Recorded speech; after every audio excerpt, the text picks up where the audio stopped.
رشتے کبھی بھی قدرتی موت نہیں مرتے، ان کو ہمیشہ انسان قتل کرتا ہے، نفرت سے، نظر اندازی سے اور غلط فہمی سے۔ 3 کام اللہ کو بہت پسند ہیں: ٹوٹے ہوئے دلوں کو جوڑنا، دل نہ چاہتے ہوئے بھی معاف کر دینا، اور کسی کے گناہ پر پردہ کرنا۔ ہر دل میں ایک کھڑکی ہوتی ہے جس سے آپ اپنے دل سے دوسرے کے دل میں دیکھ سکتے ہیں۔ جب تک دل ٹوٹے گا نہیں، دل میں روشنی کیسے داخل ہوگی؟ ان لوگوں کے لیے کامیاب بنو جو تمہیں ناکام دیکھنا چاہتے ہیں۔ زیادہ سوچنا انسان کو ختم کر دیتا ہے، بس دعا کرو اور اللہ پر چھوڑ دو۔ اللہ کو یہ بات سننے کا شوق ہے کہ غلطی ہوگی، مجھے معاف کر دو۔ ہزاروں لوگوں میں اس ایک کو عزیز رکھو جو تمہاری غیر موجودگی میں بھی تمہاری عزت پر کوئی داغ برداشت نہ کر سکے۔ سہنے والوں کو اگر صبر آ جائے تو کہنے والوں کی اوقات 2 کوڑی کی رہ جاتی ہے۔ لاکھوں کمانے والوں سے زیادہ وہ بندہ خوش رہتا ہے جو نہ ملی ہوئی چیزوں کی بجائے ملی ہوئی نعمتوں کو یاد رکھے۔ اللہ پر گمان نہیں، یقین رکھو، تمہیں بہتر نہیں بہترین ملے گا۔ ٹوٹا ہوا دل خدا کی توجہ کھینچتا ہے۔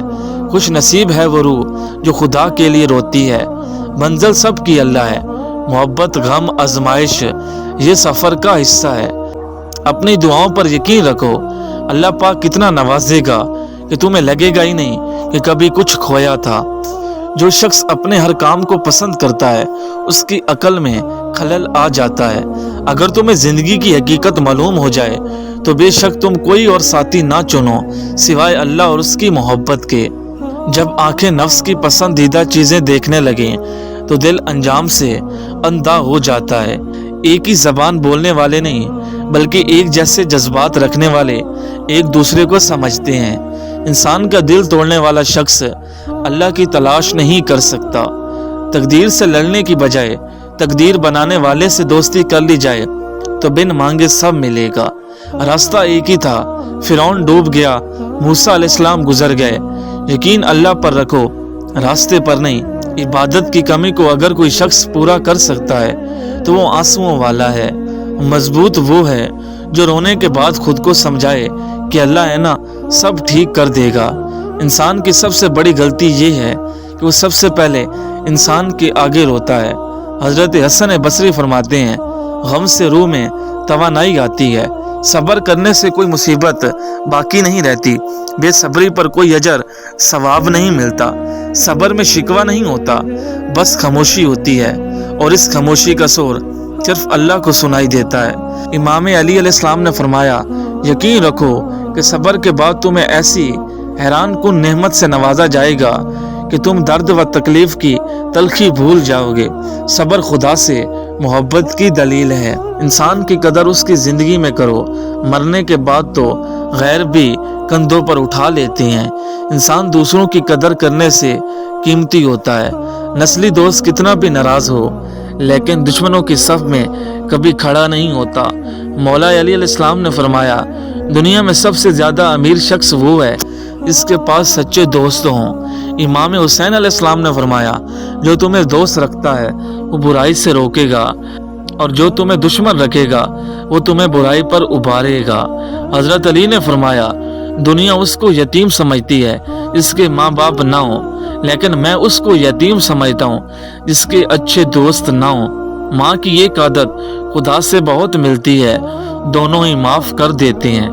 تربیت بتا دیتی ہے کہ پرورش ہوئی ہے یا صرف پالا گیا ہے۔ حضرت انس بن مالک بیان فرماتے ہیں، ایک بوڑھا شخص نبی کریم صلی اللہ علیہ وآلہ وسلم سے ملاقات کے لیے آیا۔ لوگوں نے اسے راستہ دینے میں کچھ دیر کی تو نبی کریم صلی اللہ علیہ وآلہ وسلم نے فرمایا، وہ شخص ہم میں سے نہیں ہے جو چھوٹوں پر مہربانی نہ کرے اور بڑوں کی عزت نہ کرے۔ مصیبت کا اجر صبر ہے اور صبر کا اجر اللہ کی قربت ہے۔ اللہ تعالیٰ قرآن مجید میں فرماتے ہیں، اور اپنے پروردگار کی خاطر صبر سے کام لو۔ صبر اللہ پر یقین کی آخری حد ہے۔ بے شک صبر کرنے والوں کو ان کا اجر بے حساب دیا جائے گا۔ صبر صدمے کی ابتدا پر ہوتا ہے۔ تم پر جو مصیبت آئے اس پر صبر کرو۔ محبت میں غیر کی رائے لینا حرام ہے۔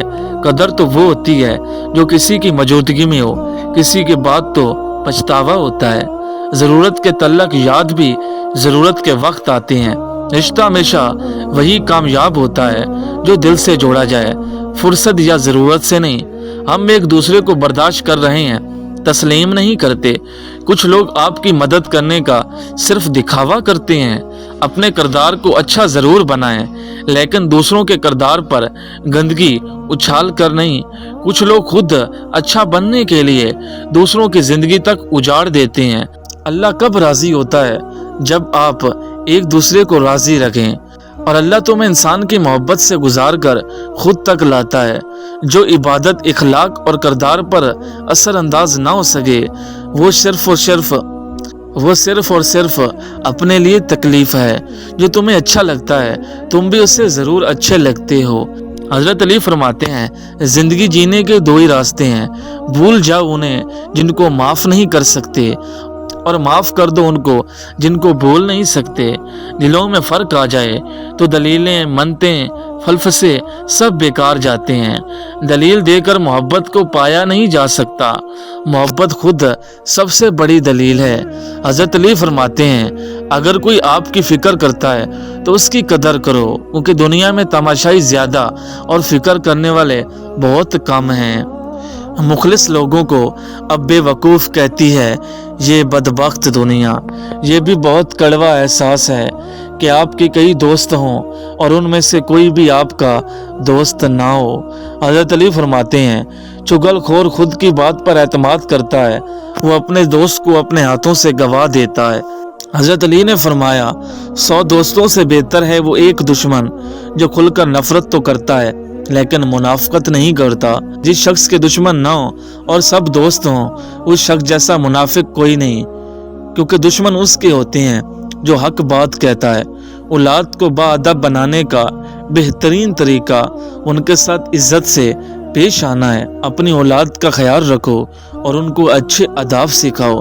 سب سے بڑی نیکی یہ ہے کہ بیٹا اپنے باپ کے دوستوں کے ساتھ اچھا سلوک کرے۔ بڑوں کو سمجھایا نہیں منایا جاتا ہے۔ نصیحت کی کثرت نے نصیحت کو بے اثر کر دیا۔ ایک مومن کے لیے بدترین دشمن اس کی بڑی زوجہ ہے۔ رشتوں کے طے کرنے میں دینداری کو مقدم رکھو۔ اللہ کے نبی صلی اللہ علیہ وآلہ وسلم نے فرمایا، دنیادی چیزوں میں سے بیوی اور خوشبو مجھے پسند ہے، اور میری آنکھوں کی ٹھنڈک نماز میں رکھ دی گئی ہے۔ اللہ کے نبی صلی اللہ علیہ وآلہ وسلم نے فرمایا، کامل ترین مومن وہ ہے جو بہترین اخلاق والا ہو، اور بہترین وہی لوگ ہیں جو اپنے گھروں کے لیے بہترین ہیں۔